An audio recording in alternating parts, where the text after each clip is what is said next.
Hey guys, it's Melanie. Happy Thursday. Hope your day's off to a good start. So today's video is just a chit chat, get ready with me. I haven't done one of these in a very long time, and so I thought, why not? So this is not meant to be a tutorial, but I will list everything that I'm putting on my face in the description box down below. So if I forget to mention what I'm putting on here, that information is down there. So yeah, I hope you guys are well. I thought it might be kind of fun to talk about the fact that I have made a big decision in my life when it comes to my work, job, business. If you are new to my channel, I'm a florist. I own my own company and I do mostly special events. So the bulk of my work is weddings. And I do a decent amount of corporate work, especially around like the holidays. And I do occasionally do funerals as well. But weddings are really my bread and butter. And this looks insane. Just bear with me. I know this looks insane. But and this has been coming, I think, for the last couple of years. I haven't been enjoying my job very much at all. I would say for the last 3 years. And it's not that I don't like flowers anymore. Like, I'm not gonna blame flowers for my dislike of being a florist. But I think once I really sat down and thought about what parts of my job I like and what parts of my job make me just want to, I don't know, run my head into a brick wall sometimes, is it's weddings, you guys. I don't like doing weddings anymore, and that's really hard for me to admit because when I first started out doing flowers back in 2009, I really marketed myself as a wedding florist. And I certainly back then had a good time doing it. I really enjoyed it. At that time, I was also co-owner in a wedding planning company. A girlfriend and I had started that together, and then I ended up adding floral services just based on the fact that a lot of our clients at the time were, oh hi Penny, were getting arrangements delivered that I knew weren't what the bride wanted. And they just weren't great. Like, it's really hard to mess up flowers, but I feel like it is possible. And a lot of the weddings that we were coordinating or planning, I would, watch florists deliver the arrangements, and just knowing that that's not at all what the bride had in mind, I would start like rearranging their arrangements to try to at least make them look a little bit more presentable. I'm gonna let you in on a little industry secret. The wedding industry, in a lot of ways, is a racket, right? Like, everything is a racket. It's a business, right? Like, this is how people make money. And when you're in the business of making money, a lot of times people take shortcuts and just, try to take on more than they can probably handle. And then the quality starts to suffer, right? Well, there's nothing worse than seeing a bride upset about something on the day of their wedding. And so for me, it just turned into this natural transition of, I really like doing this rearranging of flowers. Why don't I start taking some courses? Why don't I start learning? So I just bought all these books about flowers and flower care and floral arranging, and just basically started to teach myself how to do flowers. And I do think naturally I'm a very creative person. I am not someone who considers themselves to be like very analytical. I don't really like numbers. I'm like, you would never catch me being an accountant, you know? Like, I like creative things. I like doing stuff like this. I like makeup. I love arranging flowers.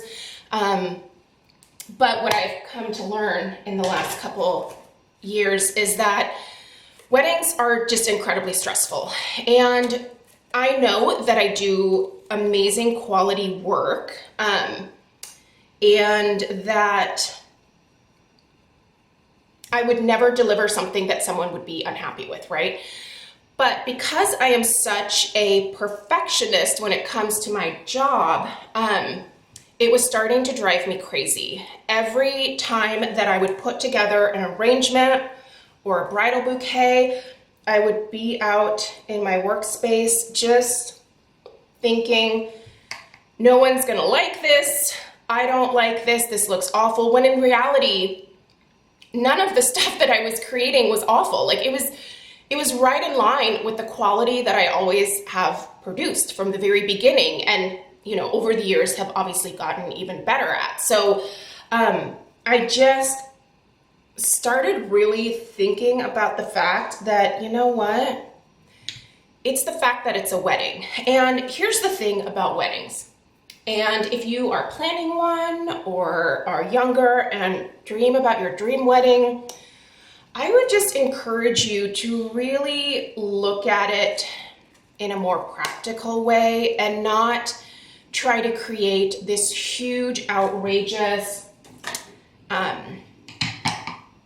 situation, party that is, one, gonna put you in debt, two, most people aren't even gonna like notice all of your details that you obsess about.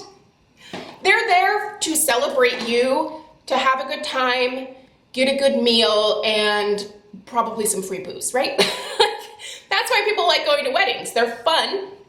And there has never been one person that has come up to me at a wedding when I've been setting things up and said, I don't like the way that's done. You know, like they're always super gracious, but a lot of times the guests don't even notice the flowers because they don't care. You might care. Most of the people who are coming to your wedding don't care. So do I think you should spend $5,000 on wedding flowers? Probably not. I know, that's a terrible thing for me to say as a florist who really makes the bulk of her income from weddings. But, you know, I just couldn't shake that feeling of the stress, and I feel like I was giving myself an ulcer. I have had some gut problems in the last couple of years. I had a diverticulitis attack back in January. Now, granted, over the last year, the bulk of my weddings have been postponed. I'm finally starting to get back into it for this year. I am mostly at this point finishing up weddings that were postponed from last year, and also still moving weddings to next year who were postponed from last year that want to postpone another year so they can have their 300-person wedding. I also have weddings that booked at the beginning of 2021 that also realized, oh, things are not as open as I thought they would be this summer, so we're gonna postpone it next year too. So I'm just still dealing with rewriting contracts and editing things all the time. And each time I do it, I just get more and more like oddly resentful about it. And, you know, the weddings that I have done this year, I have just felt like this pit in my stomach every time that I've gone to deliver and set up. And I'm gonna tell you guys right now, I have only had one bride ever who, when I gave her her bouquet, was like, what is this? This is not what I wanted. And that was awful. But that one moment has stuck with me for years. That is one out of probably over 300 clients that I've had. Like, so many good, kind words, feedback, like just so much of like that good stuff, right? But that one person put it in my mind that this is someone's biggest day, And if I show up with something that they don't like or approve of, I'm gonna ruin their wedding day. You guys, I cannot tell you how much pressure that is and how that affects your mental health. These people invest anywhere. I have done weddings that are $5,000. I have done weddings that are $80,000 and beyond. Like, I did one where I know they probably spent close to like 90 grand on their wedding.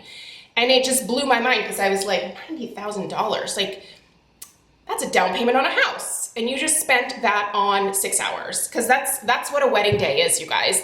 Granted, the bride wakes up in the morning and there's the whole like spa routine and everything that comes with it.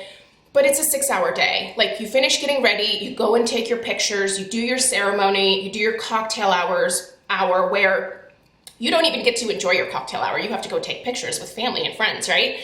And then you sit down for dinner, and then there's dancing, and it's over like that. I know that because I had a wedding, and that's exactly what happened.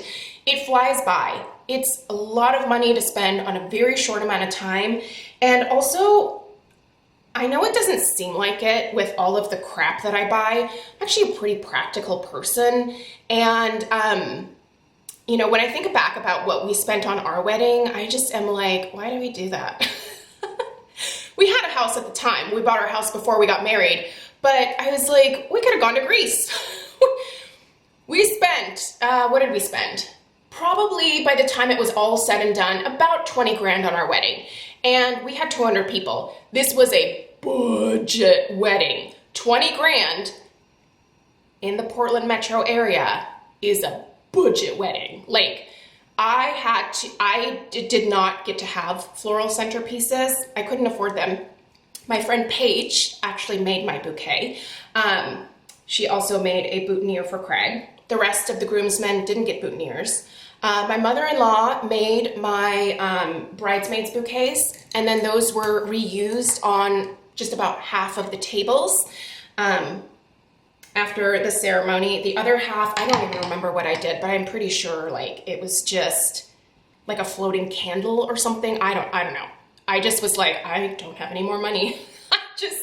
We paid for food, we paid for a photographer, we paid for a venue that I really loved. And that venue came with a lot of things, which is one of the reasons why we did pick it. So we didn't have to rent tables and chairs and all that stuff, but I don't know. I guess the moral of the story with me coming to this decision is just that the amount of pressure that I put on myself, because I know it's such an important day to so many, it's not worth my mental health. And I was really starting to stress myself out. And I talked to Craig. I took a long time to really think this through before I talked to Craig about it, because I knew that it would be a change and it would be something that this is going to affect us financially, no doubt. But I've decided to just stop doing weddings. There, I said it. I'm going to finish up my weddings this year, and I'm going to finish up my weddings next year. But I am actually no longer booking any additional weddings for this year, either small or big.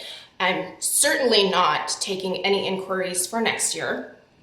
And I'm going to take a couple years to really just think about flowers and if I want to get back into it, because I can always go back to it.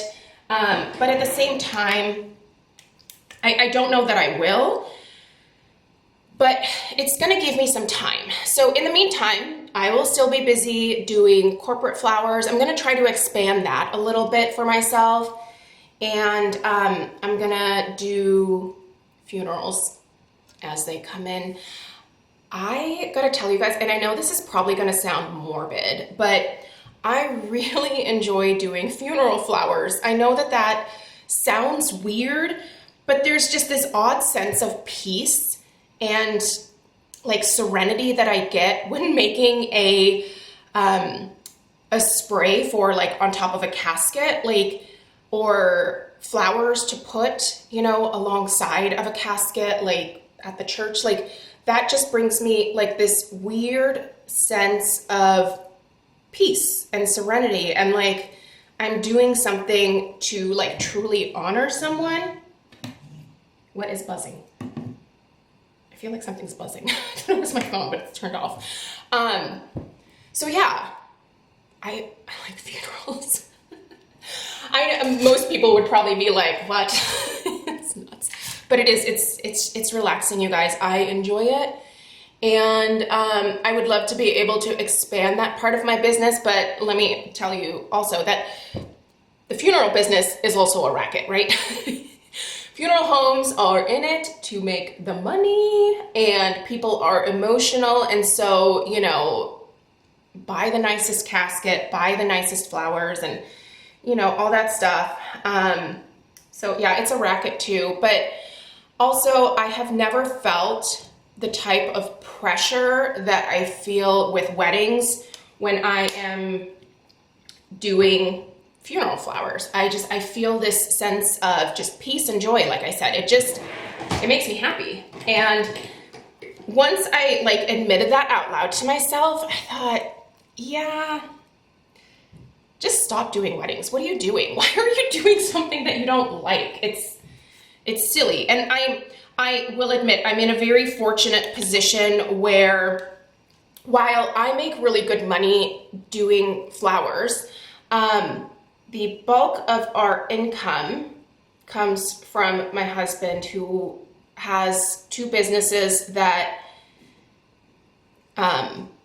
support us very well, and that make it possible for me to make, I don't want to call this like an irresponsible decision because it's not, but just to be able to have a little bit more flexibility in me choosing what I do every day that actually does bring me some joy. I do think you have to enjoy your job. I don't think you have to love your job, but I do think you have to not dread doing it. And if you are in a boat where you are dreading your job, I would highly encourage you to, why are my hands shaking? I haven't eaten yet today. I'm still doing my intermittent fasting, guys. And so lately I've kind of been actually forgetting to eat, forgetting to break my fast. I'm still trying to do like the 16-8 split, but lately it's been more like not eating for 18 to 20 hours and then just having something in the afternoon and then maybe something at night. But food hasn't been my priority as of late, which is weird because food is always my priority, but I just don't feel like eating right now. So, but it does make me a little shaky. So there's nothing wrong. My body, I'm sure, is like, you need to feed me, but I don't actually feel hungry right now, but I think my blood sugar is probably dropping a little bit. So, where was I? Yeah, Craig, I'm really lucky in that he was super supportive, and he was like, if this doesn't make you happy, do something else. There's no reason to do something that causes you stress, because that in turn also makes me miserable. So please stop doing it, you know? And not that I take my stress out on him, but he just doesn't like seeing me stressed out. He doesn't like seeing me like in the garage until 2, 3 in the morning, like fretting over roses not opening properly or flowers that, just die early, you know, and me having to like wake up in a couple hours to go back to the market to replace the stuff that died. And, you know, like, he's just like, if you don't do this, don't do it. If you don't like it, don't do it. If you want to find something else, find something else. I don't care. So I'm really lucky in that. And I know not everybody has that opportunity. And so I'm trying to really be thankful for that, and also use this time to figure out maybe what I want to do next. And don't worry, this isn't some like coming out as a full-time YouTuber type video. I'm not gonna be that person. It's not for me, guys. The YouTube is way too much stress and drama if you are doing it on a full-time basis, and you always have to be on top of your game. You have to produce content that people want to see. It has to be high quality, and you guys know me. I am not the high quality YouTuber. I don't know. I couldn't imagine doing this full time. Obviously, I upload most days, but it's because it's fun and I like it and it makes me happy. If I made this a job, I guarantee you a year from now, I'd be like, toodaloo guys, it's been a fun ride. You have a backup stash of videos to go through, but I'm done. Yeah, like I really, don't worry, I'm not becoming a full-time YouTuber, but I do think that I need to do something different and I need to find something else to fill my time, because corporate work where I live is not really going to be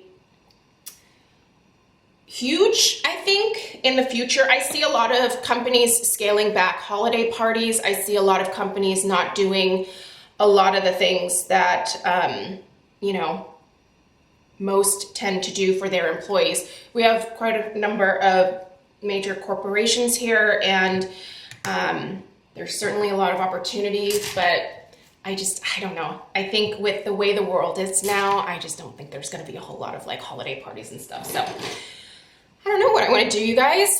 I have a social work degree. That didn't last long, I can tell you that. I think I did social work for about 6 years before I was like, I cannot handle this kind of stress. It's a good attempt on my part. I really thought in college that was what I was going to do for the rest of my life, but no, it's not. So, but I do think my degree certainly puts me in contention for a few things, and I think my experiences over the last, when did I graduate from college? 2002. You guys, I've almost been out of college for 20 years. That's 2 decades.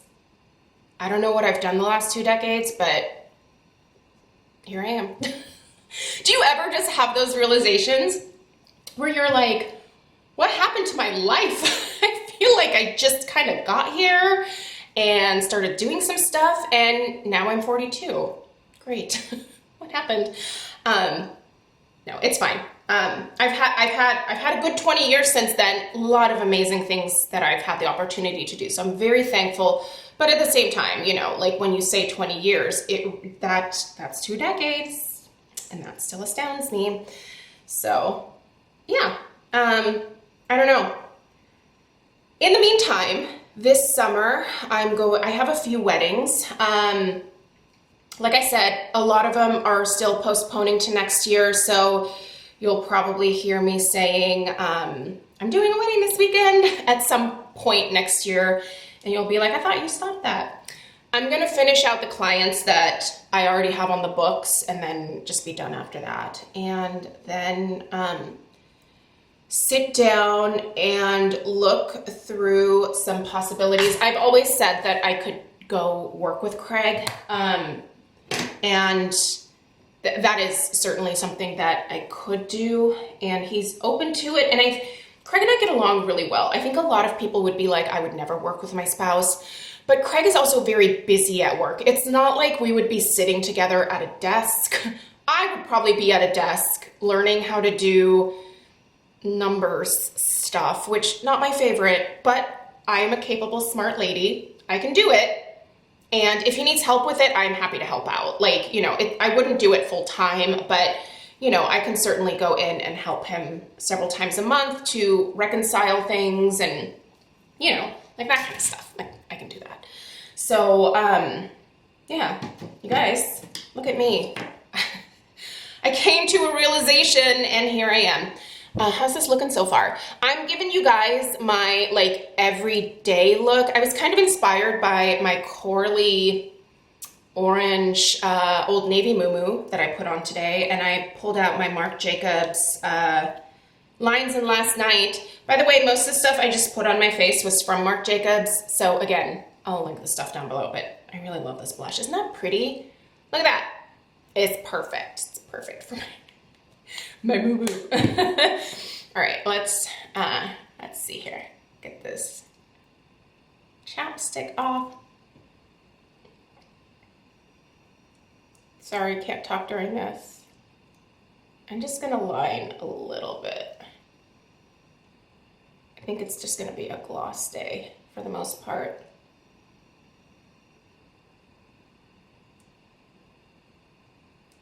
I do really like these Marc Jacobs liners. They're really nice. They're creamy, but not like overly creamy. Okay, what do we do? What do we do? Should we do some Moon Glow? Let's do some Moon Glow. Oh, that looks a lot like White Russian. No wonder I was attracted to this color. I'm still gonna do mascara, don't worry. Okay. All right, so I'm just gonna take a second off camera here to do my mascara. I'm not gonna make you guys sit through that. It's embarrassing. And then I'll come back and show you guys the finished look and we'll wrap things up. All right, put some mascara on these lashes so that it doesn't look like my eyes are non-existent. Do you ever feel that way? I think for me, if there was one makeup item that like just one thing that I could use every day, nothing else besides my SPF, it'd have to be mascara. I just feel like my eyes don't look the same without mascara. It just makes my eyes pop. I love my mascara. Anyway, I use the Marc Jacobs At Lashed, this guy right here. So that's what's giving me these lashes. Yeah, so in conclusion, thanks for being here. And if you are someone who wants to get into doing wedding flowers, I'm not trying to like discourage anyone from doing it. I just think it's important to think through all of the ins and outs and what are going to be the expectations of you? Can you meet those expectations? And I just feel like for me, maybe I've gotten to a point in my life where I can probably most definitely meet the expectations, but I'm just not willing to put up with the stress and the pressure if I don't have to. If I can just find another job that I actually enjoy, I would probably rather do that at this point. So, you know, even if you're stuck in a job yourself that you're not liking, you know, look around. There might be something else that just, you know, might also just be a job, but it makes you happier, you know? I think that anytime you are not okay with where you're at in life, it's important to sit down, reflect, have a little come to Jesus meeting with yourself, and then realize this is just not my thing anymore and it's time to do something different. And I'm so lucky to have the opportunity to do that, so I'm gonna do it. I'll let you guys know what I land on. But in the meantime, I do have a wedding next weekend, so I am currently kind of in prep mode for that. So yeah, anyway, you guys, thanks for sitting through this. Again, I'll put the makeup stuff in the description box down below if that's what you're interested in. And yeah, thanks for helping me process and put some closure to something that I've done for over a decade. It's been a good run, and I'm just ready for something different. So anyway, have a great rest of your day. I will see you guys tomorrow for Friday Favorites and Flops. I think I might actually film that after uploading this. And so you might see this look again tomorrow. But anyway, I hope you guys have a great rest of your day. Please subscribe if you're new, and I'll see you in the next one. Take care. Toodaloo.